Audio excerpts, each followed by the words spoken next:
সুপ্রিয় শিক্ষার্থীরা, আশা করি তোমরা সবাই ভালো আছো। পুলিশ লাইন্স স্কুলের অনলাইন ক্লাসে তোমাদের স্বাগতম। আজকে আমি আলোচনা করব ষষ্ঠ শ্রেণীর বাংলাদেশ ও বিশ্ব পরিচয় বিষয়ের অধ্যায় 1-এর পাঠ 6, 7 ও 8 নিয়ে। উপস্থাপনায় আছি আমি মোহাম্মদ আল আমিন, সহকারী শিক্ষক, পুলিশ লাইন্স স্কুল, নারায়ণগঞ্জ। তো শিক্ষার্থীরা, শুরুতেই আমরা পাঠ 6 আলোচনা করব। পাঠ 6, প্রাচীন বাংলাদেশের গৌরব, সমাজ, অর্থনীতি, ধর্ম। কৃষি। প্রাচীন যুগে বাংলাদেশের অর্থনীতি ছিল কৃষি নির্ভর। এ সময় কৃষিতে উদ্বৃত্ত ছিল। এর অর্থ হলো যে আমরা যা উৎপাদন করতাম আমাদের নিজেদের চাহিদা মিটিয়ে আরও বেশি থাকতো, এটাকেই বলা হয় উদ্বৃত্ত। ধান ছিল প্রধান ফসল, প্রচুর আখও উৎপাদন হতো। আখ থেকে উৎপাদিত গুড় ও চিনির খ্যাতি ছিল।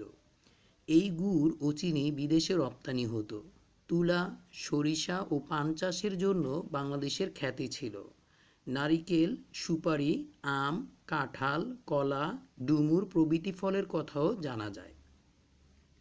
কুটির শিল্প। প্রাচীন যুগ থেকেই বাংলাদেশের তাঁতিরা মিহি সুতি ও রেশমি কাপড় বুনতে পারদর্শী ছিল। আমরা জানি বাংলাদেশের মসলিন কাপড় পৃথিবী বিখ্যাত ছিল। আমি আবারও বলছি, আমরা জানি বাংলাদেশের মসলিন কাপড় পৃথিবী বিখ্যাত ছিল। এই কাপড়টা ছিল এরকম যে একটি আংটির মধ্য দিয়ে সম্পূর্ণ কাপড়টি নেওয়া যেত। এই মসলিন তখনও রপ্তানি হতো। এর মানে হলো বাহিরে আমরা মসলিন কাপড় বিক্রি করতাম। এছাড়াও তখন উন্নত মানের মৃৎপাত্র অর্থাৎ মাটির পাত্র, ধাতব পাত্র ও অলংকার নির্মাণ হতো। পোড়ামাটি, ধাতব ও পাথরের ভাস্কর্য ও মূর্তি ছিল প্রশংসনীয় শিল্প। ছাপাঙ্কিত রৌপ্য মুদ্রা, স্বল্প মূল্যবান পাথর ও কাচের পুঁতিও তৈরি হতো। ব্যবসা বাণিজ্য। কৃষিতে উদ্বৃত্ত হওয়ায় এবং শিল্পক্ষেত্রে উৎপাদন বাড়ায় ব্যবসা বাণিজ্য বিকাশ লাভ করে। নদীর তীরগুলোতে গড়ে উঠেছিল হাট বাজার ও গঞ্জ। ব্যবসা বাণিজ্য নদীপথেই বেশি হতো। ওয়ারী বটেশ্বর ও পুণ্ড্রনগর, মহাস্থানগড় ছিল সমৃদ্ধ নদীবন্দর। ভারতবর্ষের বিভিন্ন বন্দর ছাড়াও দক্ষিণ পূর্ব এশিয়া ও ভূমধ্যসাগর অঞ্চলে যেত তৎকালীন বাংলাদেশের পণ্য। অষ্টম শতকে চট্টগ্রাম সমুদ্র বন্দরের মাধ্যমে এদেশের পণ্য আরবে যেত। ধর্মমত ও সম্প্রদায়। অনুমিত হয় প্রস্তর যুগে বাংলাদেশের মানুষ পৃথিবীর অন্যান্য অঞ্চলের মতো পাহাড়, পর্বত, নদ নদী, চন্দ্র সূর্য প্রভৃতির পূজা করত। ঐতিহাসিক যুগে ভারত উপমহাদেশের মতো বাংলাদেশে ব্রাহ্মণ্য ধর্ম ও আজীবক সম্প্রদায়ের প্রাধান্য ছিল। প্রাচীন বাংলাদেশে জৈন ধর্মও প্রচলিত ছিল, তবে দীর্ঘ সময় বৌদ্ধ শাসকদের পৃষ্ঠপোষকতায় বৌদ্ধ ধর্ম প্রাধান্য লাভ করে। পাল সম্রাটগণ ছিল বৌদ্ধ, কিন্তু প্রজাদের অধিকাংশ ছিল ব্রাহ্মণ্য ধর্মমতের। সম্রাট ধর্মপাল ধর্মীয় সম্প্রীতির নীতি গ্রহণ করেছিলেন। ধর্মীয় সম্প্রীতি বলতে বোঝায় যে যেখানে সব ধর্মের মানুষরাই বসবাস করে। রাজকীয় উচ্চপদে অধিষ্ঠিত দেখা যায় ব্রাহ্মণ্যদের। ধর্মপালের প্রধানমন্ত্রী ছিলেন একজন ব্রাহ্মণ এবং তার পরিবার 3 পুরুষ ধরে পাল শাসনের সঙ্গে জড়িত ছিল।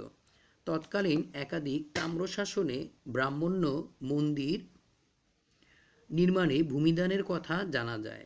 ব্রাহ্মণ্য ও বৌদ্ধদের মধ্যে কোনো বিরোধ ছিল না। ধর্মীয় সম্প্রীতি পাল যুগের সমাজ জীবনে বিশেষ বৈশিষ্ট্য হিসেবে চিহ্নিত হয়। আজও বাংলাদেশে ধর্মীয় সম্প্রীতি ও সহাবস্থান দেখা যায়।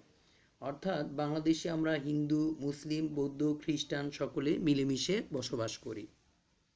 পাঠ 7, প্রাচীন বাংলাদেশের গৌরব, বিনোদন, সংস্কৃতি, স্থাপত্য, ভাস্কর্য ও চিত্রকলা।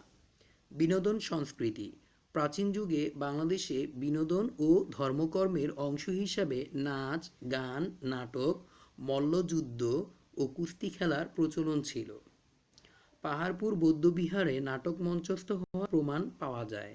মন্দিরের সেবাদাসীদের সকলকেই নৃত্য, গীত, বাদ্য পটীয়সী হতে হতো। অর্থাৎ মন্দিরে যারা সেবা দিত তাদের সকলকেই নাচ, গান এবং বাদ্যে পারদর্শী হতে হতো। পোড়ামাটির ফলকে কাসর, করতাল, ডাক, বীণা, বাঁশি, মৃদঙ্গ, মৃৎভাণ্ড প্রভৃতি বাদ্যযন্ত্র দেখা যায়। আমি আবারও বলছি, কাসর, করতাল, ডাক, বীণা, বাঁশি, মৃদঙ্গ, মৃৎভাণ্ড এগুলো বিভিন্ন বাদ্যযন্ত্রের নাম। স্থাপত্য। ওয়ারী-বটেশ্বর ও পুণ্ড্রনগরে ইট নির্মিত স্থাপত্য আবিষ্কার হয়েছে। বাংলাদেশ স্থাপত্য শিল্পে উৎকর্ষ অর্জন করে পাল শাসনামলে। কথিত আছে সম্রাট ধর্মপাল একাই 50টি বৌদ্ধবিহার নির্মাণ করেন। আমি আবারও বলছি, সম্রাট ধর্মপাল একাই 50টি বৌদ্ধবিহার নির্মাণ করেন। অষ্টম নবম শতকে নির্মিত তার অমর স্থাপত্য কীর্তি নওগাঁ জেলার সোমপুর মহাবিহার, বর্তমানে পাহাড়পুর বৌদ্ধবিহার। পৃথিবীর বৃহত্তম বৌদ্ধবিহার সোমপুর মহাবিহার ইউনেস্কো ঘোষিত বিশ্ব ঐতিহ্য তালিকায় স্থান করে নিয়েছে। বিশেষজ্ঞদের মতে পরবর্তীকালে ইন্দোনেশিয়া ও মিয়ানমারে সোমপুর মহাবিহারের পরিকল্পনা অনুকরণ করে বৌদ্ধ স্থাপত্য নির্মাণ করা হয়েছে। ময়নামতির শালবন বিহার এবং সম্প্রতি আবিষ্কৃত বিক্রমপুরের স্থাপত্যসমূহ বাংলাদেশের স্থাপত্য শিল্পের ইতিহাসে গুরুত্বপূর্ণ সংযোজন। আর শিক্ষার্থীরা, আমরা গত বছর শিক্ষা সফরে গিয়ে শালবন বিহার দেখেছিলাম।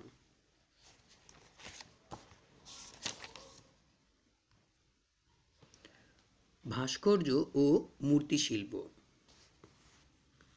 ওয়ারী-বটেশ্বর, মহাস্থানগড়, পাহাড়পুর, ময়নামতি প্রভৃতি স্থানে আবিষ্কৃত পোড়ামাটি, পাথর ও ধাতব ভাস্কর্য ও মূর্তিশিল্প উৎকর্ষের সাক্ষ্য বহন করে। গুপ্ত ভাস্কর্যের ধারাবাহিকতায় এই শিল্পে এক নতুন মাত্রা যোগ করে পাল ভাস্কররা, যা পাল ভাস্কর্য শিল্প নামে পরিচিত। বাংলাদেশের ভাস্কর্য শিল্প স্থান করে নিয়েছিল সর্বভারতীয় শিল্পকলার আসরে। পাল যুগের দুই বিখ্যাত ভাস্কর ও চিত্রশিল্পী ধীমান পাল ও বিট পাল সুখ্যাতি অর্জন করেন। সেন যুগের শ্রেষ্ঠ শিল্পী ছিলেন শূলপাণি। আমি আবারও বলছি, সেন যুগের শ্রেষ্ঠ শিল্পী ছিলেন শূলপাণি। চিত্রশিল্প। বৌদ্ধ ধর্মের পাণ্ডুলিপিতে বৌদ্ধ দেবদেবীর রূপ চিত্রের মাধ্যমে প্রকাশ করা হতো। এখন পর্যন্ত দশম থেকে দ্বাদশ শতকের 24টি চিত্রিত বৌদ্ধ পাণ্ডুলিপি পাওয়া গেছে। প্রজ্ঞা পারমিতা, অষ্ট সাহস্রিকা প্রভৃতি পাণ্ডুলিপির চিত্রগুলো গুণগত মানে চিত্রশিল্পের উৎকর্ষের কথাই প্রমাণ করে। পরবর্তীকালে চতুর্দশ শতকে নেপাল ও তিব্বতের চিত্রকলায় পাল যুগের চিত্রশিল্পের প্রভাব লক্ষ্য করা যায়। সম্প্রতি 2500 বছরের প্রাচীন ওয়ারী-বটেশ্বরে আবিষ্কৃত মৃৎপাত্র অর্থাৎ মাটির পাত্র, স্বল্পমূল্যবান পাথরের পুঁতি ও কাচের পুঁতিতে চিত্রশিল্পের ব্যবহার দেখা গেছে। পাঠ 8। প্রাচীন বাংলাদেশের গৌরব, ভাষা, সাহিত্য, শিক্ষা। ভাষা ও সাহিত্য। মহাস্থানগড়ে অর্থাৎ বর্তমান পুণ্ড্রনগর পাথরে খোদিত একটি লিপি পাওয়া গেছে। ব্রাহ্মী অক্ষরে লেখা লিপিটির সময়কাল খ্রিস্টপূর্ব 3য় শতক, অর্থাৎ সাল গণনারও আগে। পাল ও সেন যুগের শাসকরা নিজেরাও পণ্ডিত ছিলেন এবং সাহিত্য চর্চা করতেন। তাদের সভাকবিও ছিল। পাল যুগের তাম্রশাসনে বিধৃত প্রশস্তি অংশে সংস্কৃত ভাষা চর্চার শৈল্পিক মানসম্পন্ন কাব্যরচনার স্পষ্ট প্রমাণ পাওয়া যায়। কবি সন্ধ্যাকর নন্দীর রামচরিত পাল যুগের প্রসিদ্ধ কাব্যগ্রন্থ। আমি আবারও বলছি, কবি সন্ধ্যাকর নন্দীর রামচরিত পাল যুগের প্রসিদ্ধ কাব্যগ্রন্থ। পাল আমলে রচনা করা হয় চর্যাপদ। চর্যাপদ বাংলা ভাষার প্রাচীন নিদর্শন হিসেবে স্বীকৃত। শিক্ষার্থীরা, তাহলে বাংলা ভাষার প্রাচীন নিদর্শন কোনটি? চর্যাপদ। সেন রাজাগণ রাজ্য বিস্তারের পাশাপাশি নিজেরাও বিদ্যাচর্চা ও সাহিত্য রচনা করতেন। পণ্ডিতদের সাহিত্য রচনায়ও উদ্বুদ্ধ করতেন। দানসাগর ও অদ্ভুত সাগর রাজা বল্লাল সেনের রচনা। লক্ষণ সেন পণ্ডিত ও কবি ছিলেন। পিতা বল্লাল সেনের অসমাপ্ত অদ্ভুত সাগর তিনি সমাপ্ত করেন। সেনদের রাজসভায় পণ্ডিত, জ্ঞানী ও কবিদের সমাবেশ ঘটেছিল। জয়দেবের গীতগোবিন্দ ও কবীন্দ্র দুয়ারীর পবনদূত কাব্য অমর সাহিত্যকর্ম। মানুষের মুখে মুখে ছড়িয়ে থাকা কবিতা সেনযুগের শেষ দিকে শ্রীধর দাস সংকলন করে নাম দেন সদুক্তি কর্ণামৃত। তাহলে সদুক্তি কর্ণামৃত সংকলন করেন কে? শ্রীধর দাস। আমি আবারও বলছি, সদুক্তি কর্ণামৃত সংকলন করেন শ্রীধর দাস। শিক্ষা। পাল যুগের আগে বাংলাদেশের শিক্ষা সম্বন্ধে খুব বেশি জানা যায় না, তবে পাল যুগে শিক্ষার ব্যাপক বিস্তার দেখে অনুমান করা যায় মৌর্য ও গুপ্ত যুগেও শিক্ষার প্রচলন ছিল। বাংলাদেশে পাল যুগের অনেক বৌদ্ধবিহার আবিষ্কার হয়েছে। বিহারগুলো ছিল এক একটি শিক্ষা প্রতিষ্ঠান। বিশেষ করে বৌদ্ধ ছাত্ররা এখানে পড়াশোনা করত। এখানকার শিক্ষকদের বলা হতো আচার্য বা ভিক্ষু। বৌদ্ধবিহারের শিক্ষকদের বলা হতো আচার্য বা ভিক্ষু, আর শিক্ষার্থীদের বলা হতো শ্রমণ। তাহলে তোমাদের যদি প্রশ্ন আসে শ্রমণ কি, তাহলে তোমরা লিখবে বৌদ্ধবিহারের শিক্ষার্থীদের বলা হতো শ্রমণ।